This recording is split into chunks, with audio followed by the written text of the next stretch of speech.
ہمارا حق ہے کہ کشمیر ہمارا ہو، کہ کشمیر میں 80,000 قادیانی رہتے ہیں۔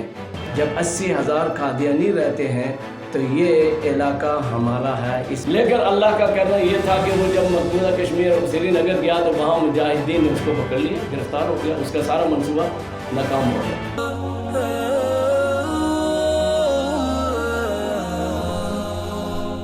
السلام علیکم ناظرین، پروگرام میں خوش آمدید۔ میں ہوں انجم ستی۔ ناظرین، آج کے پروگرام میں ہمارے ساتھ موجود ہیں قاری عبدالوحید قاسمی صاحب، جو تحریک تحفظ ختم نبوت آزاد کشمیر کے صدر ہیں اور جن کی 2 دہائیوں کی کاوشوں کے بعد 6 فروری 2018 کو آزاد کشمیر کی قانون ساز اسمبلی میں جو ہے قادیانیوں کے حوالے سے بل منظور ہوا۔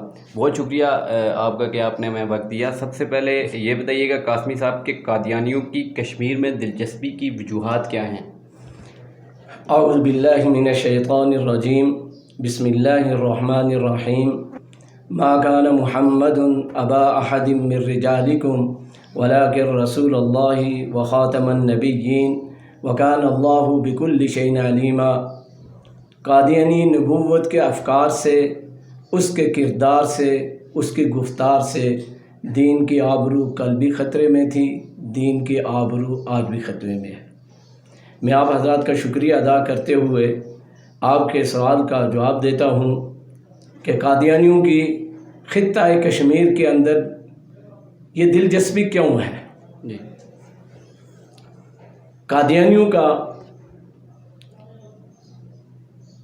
مرزا بشیر الدین محمود جو قادیانی غلام احمد قادیانی کا بیٹا تھا، اور اس نے تاریخ احمدیت جلد نمبر 6 کے اندر یہ اعلان کیا تھا کہ کشمیر ہمارا ہے ان وجوہات کی وجہ سے۔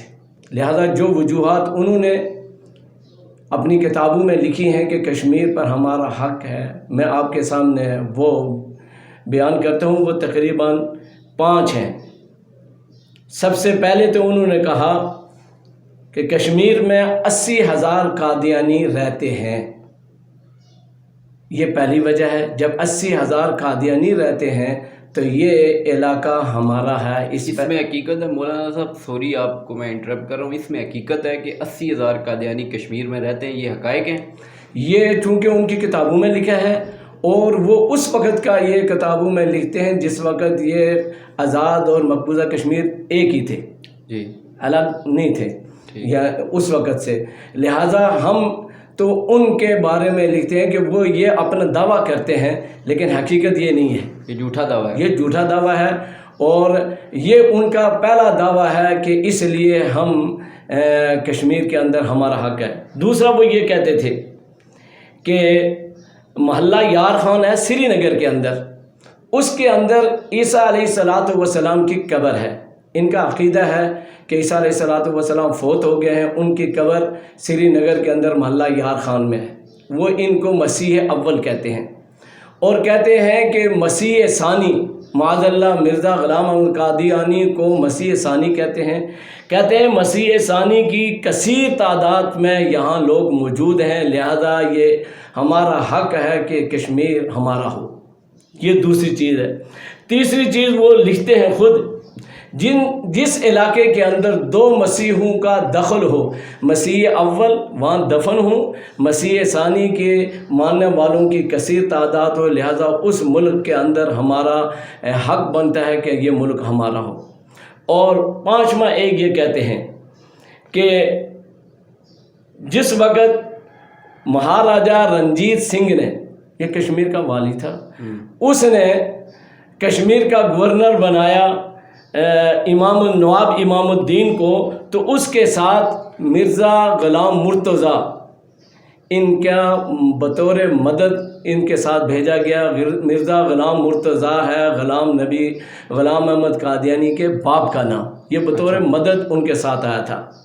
اور ایک یہ کہتے ہیں کہ اس وقت جو شاہی طبیب تھا وہ حکیم نور الدین بھیروی تھا جو ان کا پہلا خلیفہ بنا تھا. لہذا ان 5 وجوہات کی وجہ سے کشمیر پر جو ہے ہمارا حق بنتا ہے کہ ہم کشمیر کو جو ہے ہمیں دیا جائے. لہذا اس لیے وہ اس کی دلچسپی کہ یہ وجوہات لکھتے ہیں. یہ تاریخ احمدیت جلد نمبر جو ہے وہ 6 ہے اور صفحہ نمبر 445 پر انہوں نے یہ لکھا ہے کہ اس لیے ہم کشمیر کے اندر یہ کوشش کرتے ہیں.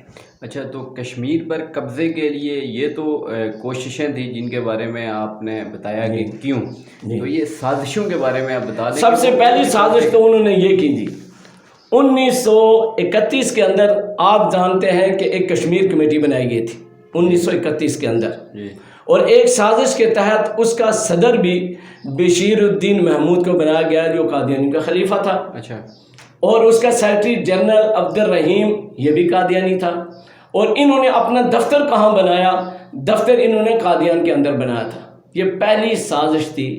اور اسی کشمیر کمیٹی کے اندر ہمارے علامہ اقبال رحمۃ اللہ علیہ بھی تھے، لیکن انہی کی اس کوشش و کاوشوں سے وہ پھر اپنے اس منصوبے کے اندر کامیاب نہ ہوئے. ایک تو یہ، اور اس کے علاوہ 4 اکتوبر 1947 کے اندر یہاں راول پنڈی کے اندر ایک ہوٹل میں بیٹھ کر رات کو جمہوریہ کشمیر کا اعلان کیا گیا اور اس کا صدر بنایا گیا غلام نبی گلکار کو. اور اس کے جو 13 رکنی کابینہ بنائی گئی تھی وہ بھی ساری کی ساری قادیانی تھی. غلام نبی گلکار جو قادیانی جماعت کا امیر تھا خطہ کشمیر کا. اچھا. وہ یہ دوسری سازش کی گئی تھی.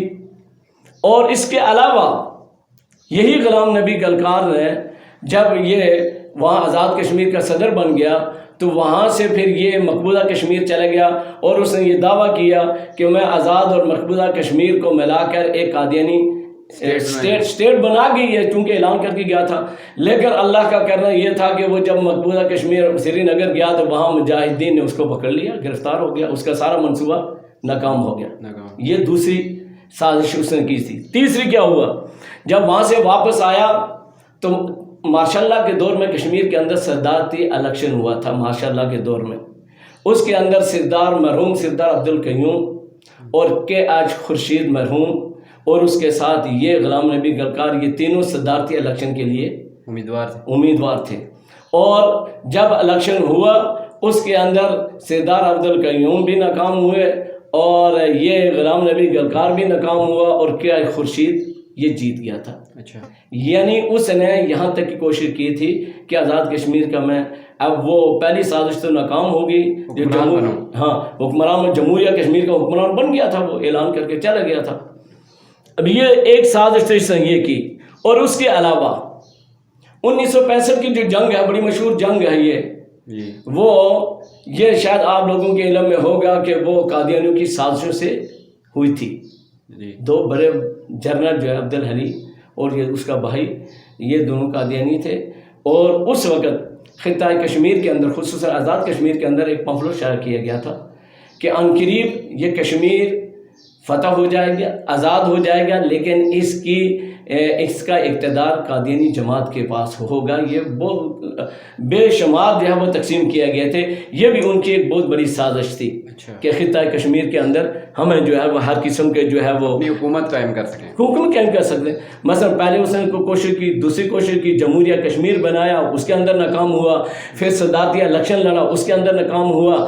پھر اس نے یہ جنگ کے ذریعے سے، اور پھر شاید آپ کے علم میں ہوگا کہ شروع سے ہی 1940 سے ہی الفرقان بٹالین ایک ہماری آرمی کے اندر انہوں نے بنائی تھی، الفرقان بٹالین، جس کے اندر قادیانی نوجوان تھے. اب اس کا مقصد یہ تھا کہ فوج کے ذریعے سے ہم اس خطہ کشمیر پر کنٹرول کر کے اپنی ریاست قائم کریں. لہذا یہ ساری کی ساری سازشیں یہ قادیانیوں نے کی ہیں خطہ آزاد کشمیر کے اندر اپنے اقتدار حاصل کرنے کے لیے اور اپنی اسٹیٹ بنانے کے لیے. یہ آپ کے سامنے یہ تاریخ کا حصہ ہے.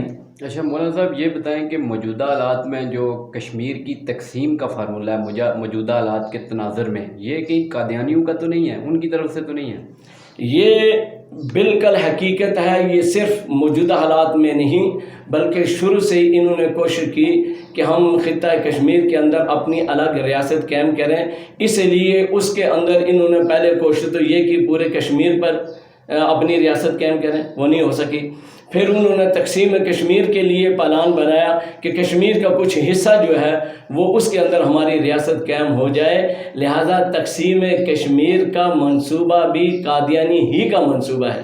اچھا، تقسیم کشمیر کا منصوبہ ہی قادیانی کا منصوبہ شروع سے ہے، وہ آج سے نہیں ہے، اور ان کی کتابوں میں بھی لکھا، یہ شاید آپ لوگوں کے علم ہوگا کہ ان کا ایک عقیدہ ہے اخند بھارت۔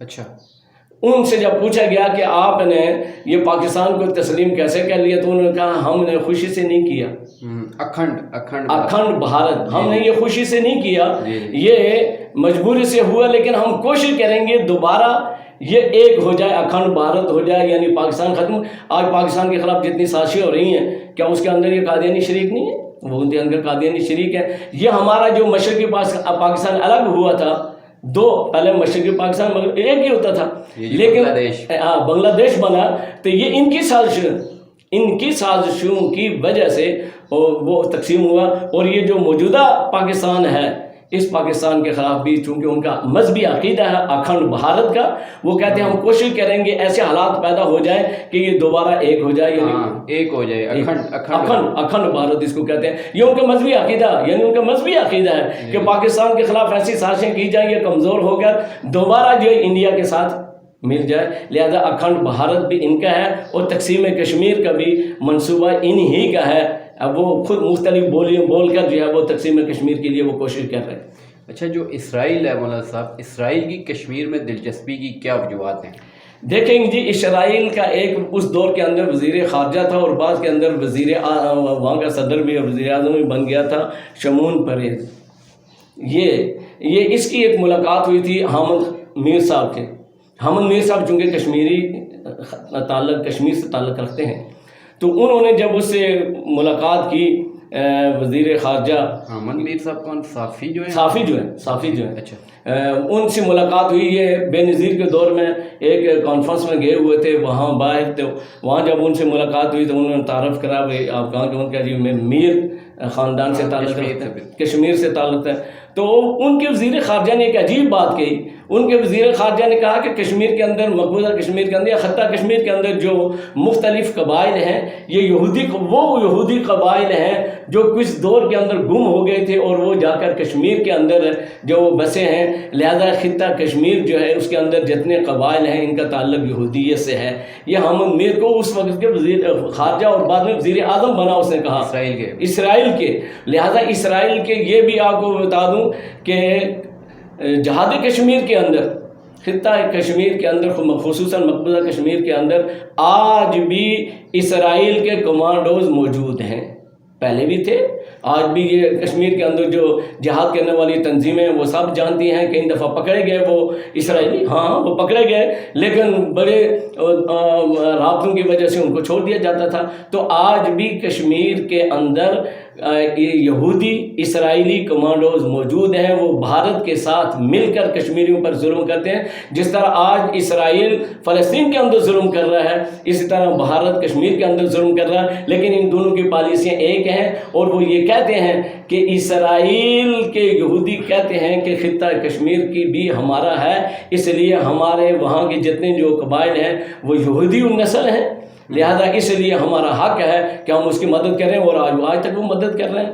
اچھا مولانا صاحب، لاسٹ کوشچن ہے، وہ یہ ہے کہ آزاد کشمیر کی جو قانون ساز اسمبلی ہے اس میں قادیانیوں کے خلاف بل پیش ہونے کے باوجود، اسمبلی سے قرارداد منظور ہونے کے باوجود ان کی کوئی الگ سے فرنچائز نہیں ہے، صدر یا وزیر اعظم کا حلف نامہ ہو یا ووٹر لسٹ ہو، ان کی فرنچائز الگ سے نہیں ہے، اس کی کیا وجہ ہے؟